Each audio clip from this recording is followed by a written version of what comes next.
selamat datang kembali di channel kami. Hari ini kita akan menyoroti 100 hari pertama kepemimpinan Bupati Maisal Rashid di Kabupaten Tangerang. 100 hari seringkali dianggap sebagai barometer awal untuk melihat arah kebijakan dan kemampuan seorang pemimpin. Bagi Bupati Maisal Rashid, periode ini langsung dihadapkan pada sejumlah pekerjaan rumah besar. Ada 3 isu utama yang harus segera diselesaikan: pencemaran sungai, krisis pengelolaan sampah, dan proyek infrastruktur pasar yang mangkrak.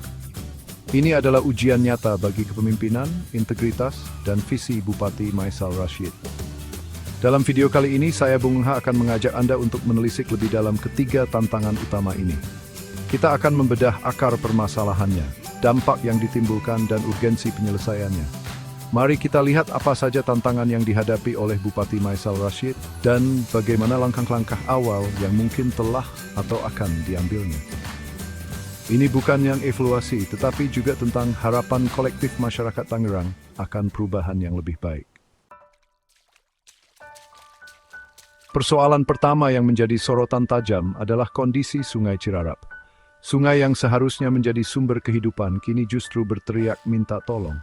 Laporan demi laporan mengindikasikan adanya pencemaran serius akibat limbah bahan berbahaya dan beracun, atau B3. Ini adalah ancaman nyata terhadap kesehatan ribuan warga yang menggantungkan hidupnya pada aliran sungai ini. Bupati Maisal Rashid mewarisi masalah pelik ini, dan langkah cepat serta tegas sangat dinantikan. Limbah B3 dengan sifat toksiknya tidak bisa dianggap remeh. Dampaknya bisa bersifat akut maupun kronis, menyerang organ tubuh, memicu penyakit-penyakit berbahaya, bahkan hingga menyebabkan kerusakan genetik.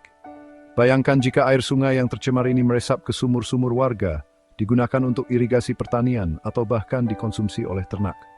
Rantai kontaminasi ini akan terus bergulir, mengancam generasi sekarang dan yang akan datang. Ekosistem Sungai Cirarap sendiri sudah pasti terdegradasi, ikan-ikan mati, keanekaragaman hayati lenyap.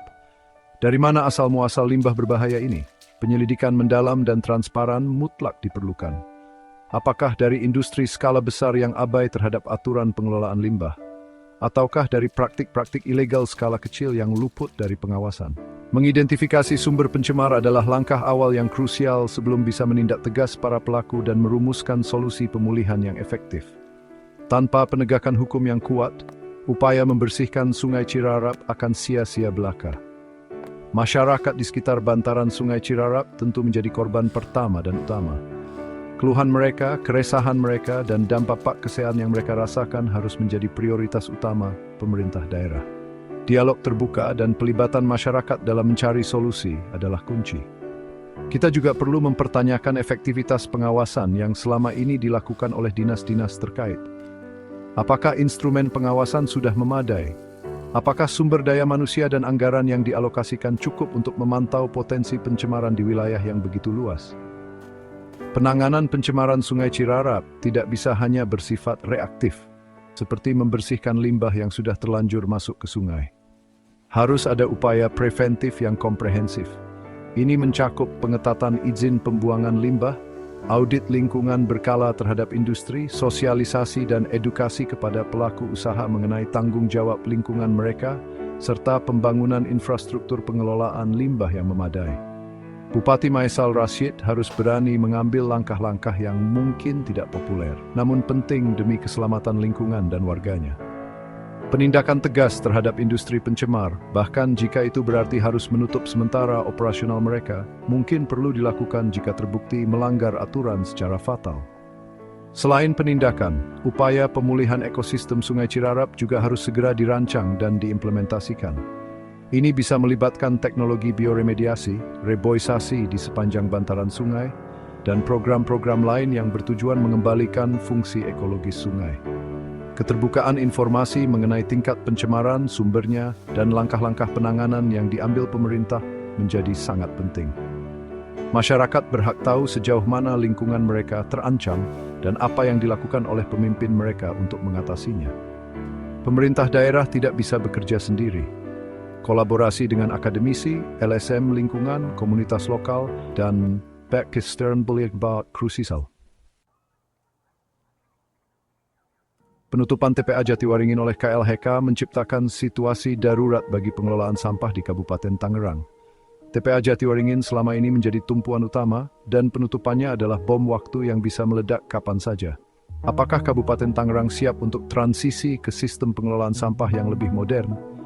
Ini adalah tantangan besar bagi Bupati Maesal Rashid. Tantangan ketiga yang tak kalah penting dan langsung menyentuh denyut nadi ekonomi kerakyatan adalah mangkraknya 3 proyek pembangunan pasar yang dikelola oleh Perusahaan Umum Daerah Niaga Kertaraharja atau Perumda NKR. Pasar adalah pusat aktivitas ekonomi masyarakat, tempat bertemunya penjual dan pembeli, serta motor penggerak ekonomi lokal. Ketika proyek revitalisasi atau pembangunan pasar baru terbengkalai, dampaknya sangat luas, mulai dari pedagang yang kehilangan tempat berusaha hingga potensi pendapatan daerah yang lenyap. Informasi mengenai 3 proyek pasar yang mangkrak ini tentu menimbulkan banyak pertanyaan. Pasar mana saja yang dimaksud? Sudah sejauh mana progres pembangunannya sebelum terhenti? Apa penyebab utama proyek-proyek ini tidak berjalan sesuai rencana? Bupati Maesal Rashid perlu segera melakukan audit menyeluruh terhadap proyek-proyek ini. Pedagang adalah pihak yang paling dirugikan akibat mangkraknya proyek pasar.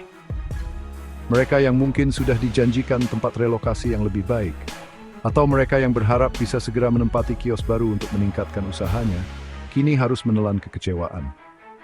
Ketidakpastian ini mengganggu mata pencaharian mereka dan bisa berdampak pada kesejahteraan keluarga. Suara para pedagang ini harus didengar dan aspirasi mereka harus diakomodasi dalam penyelesaian masalah.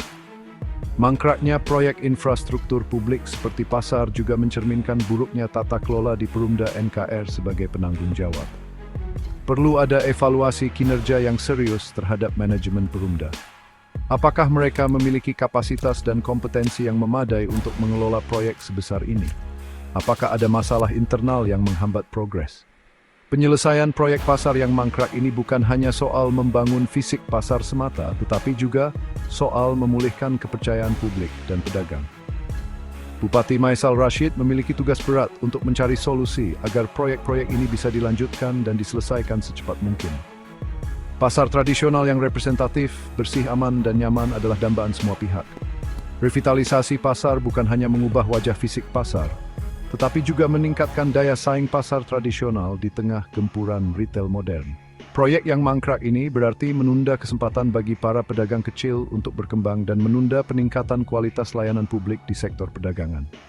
Kerugian akibat proyek mangkrak ini tidak hanya bersifat material, tetapi juga kerugian imaterial, berupa hilangnya potensi perputaran ekonomi yang seharusnya bisa dihasilkan oleh pasar tersebut. Setiap hari proyek ini tertunda, setiap hari pula potensi ekonomi itu menguap. Bupati Maesal Rashid perlu membentuk tim khusus untuk mengakselerasi penyelesaian masalah ini. Tim ini harus terdiri dari berbagai unsur, termasuk ahli konstruksi, ahli hukum, perwakilan pedagang, dan tentu saja jajaran pemerintah daerah terkait. Pendekatan yang komprehensif dan partisipatif akan lebih efektif dalam mengurai benang kusut persoalan ini. 3 pekerjaan rumah besar yang kita bahas tadi, pencemaran Sungai Cirarap, krisis TPA Jatiwaringin, dan mangkraknya proyek pasar Perumda NKR, adalah gambaran betapa kompleksnya tantangan yang dihadapi Bupati Maesal Rashid di awal masa kepemimpinannya. Ini bukan sekadar daftar masalah, melainkan ujian sesungguhnya bagi visi, kompetensi, dan integritas seorang pemimpin. Masing-masing isu memiliki akar masalah yang dalam dan membutuhkan solusi yang tidak instan, melainkan terencana, komprehensif, dan berkelanjutan. Tantangan-tantangan ini memang tidak mudah, namun dengan kerja keras dan komitmen, Bupati Maesal Rashid diharapkan dapat membawa perubahan positif bagi Kabupaten Tangerang. Keterbukaan, partisipasi publik, dan keberanian mengambil keputusan sulit akan menjadi kunci keberhasilan. Masyarakat Kabupaten Tangerang tentu menaruh harapan besar di pundak beliau. Harapan akan lingkungan yang lebih sehat, pengelolaan kota yang lebih baik, dan geliat ekonomi yang merata hingga ke lapisan bawah. 100 hari adalah awal, perjalanan masih panjang. Kita akan terus memantau perkembangan dan langkah-langkah konkret yang diambil oleh Bupati Maesal Rashid dalam menjawab berbagai tantangan ini. Apakah janji-janji perubahan akan terwujud? Bagaimana nasib Sungai Cirarap, pengelolaan sampah, dan proyek-proyek pasar ke depannya? Terus ikuti perkembangan selanjutnya hanya di channel kami. Terima kasih. Sampai jumpa di video selanjutnya.